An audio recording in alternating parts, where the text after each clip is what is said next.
Hussbus bus stop. JP Hussey here, owner of the Hussey Team Mortgage Advisors, with this week's Hussbus bus stop.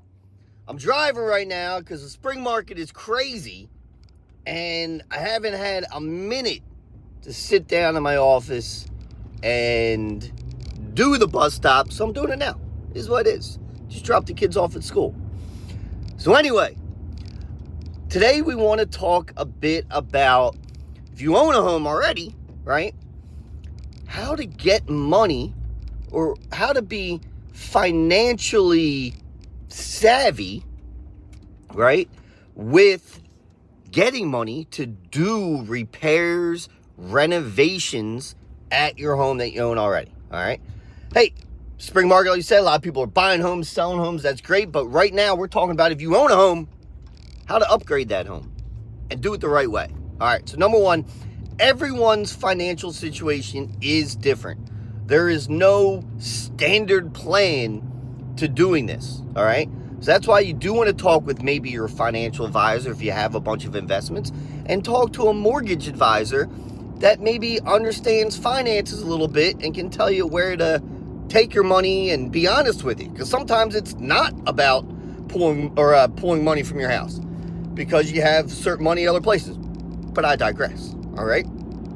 So there's a lot of different ways that you can cut up getting money for a home renovation. All right. So for instance, we're dealing with a client right now, and I'll tell you right now, if you're going to be redoing a kitchen and you want to do it right, and you want new cabinets and everything custom, you're looking at like $150,000. I'm telling you, that's what it costs for a typical big kitchen. Trust me, just did mine. So anyway, we have a client right now, right? And they have a current mortgage. They have some good equity, okay? And they're like, JP, we want things simplified with our monthly payments.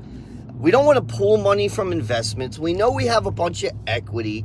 What can we do? All right. So first thing a lot of people think about is, hey, I'm just going to go get a home equity line of credit, a HELOC. All right. Man, this sounds crazy. So maybe you'll get a HELOC, which is cool, right?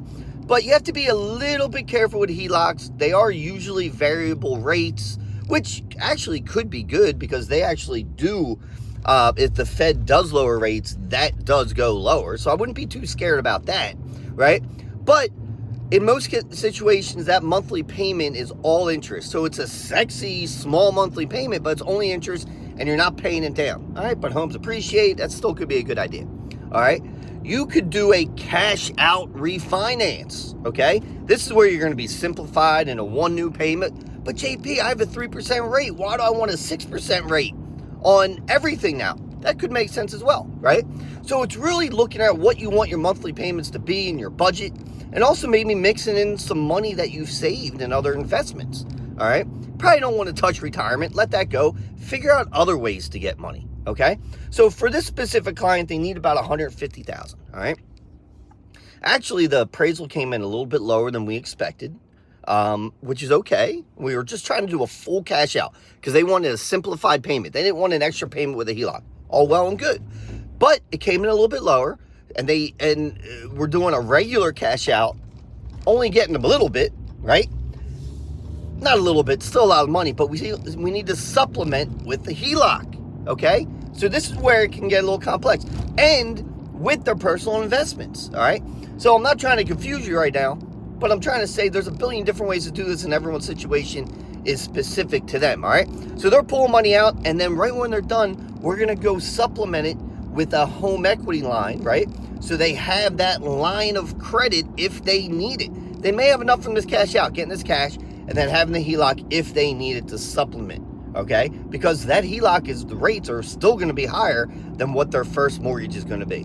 So you have to weigh all these options, talk with someone that maybe has done this before, has personal experience, and knows how to cut up finances. Billion ways to do this. No reason to do a renovation type loan, in my opinion. Use your equity, cut it up. There's always a way to get it done. So listen, you only live once. Do the renovation on your home. Do it.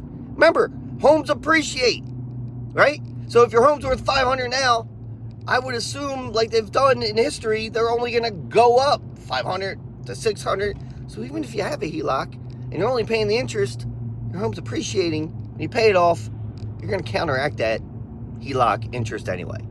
So if you have any questions about doing renovations on your home and want to figure it out, plus we don't even do home equity lines of credit. We do a bunch of other second mortgages, loans, but HELOCs we don't even do. Don't even make money off of that. I'm going to tell you where to go to get the best terms, whether we financially benefit or not. Just do the right thing, do right by people, and it always works out. Hope you have a great day. Hussbus bus stop.